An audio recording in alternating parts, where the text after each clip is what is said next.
The Best Bee by Ferdinand Q. Origins.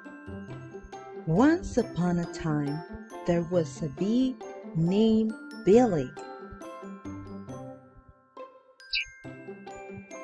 Billy was a cute and little bee. He was brave and wise too. He enjoyed playing in the garden.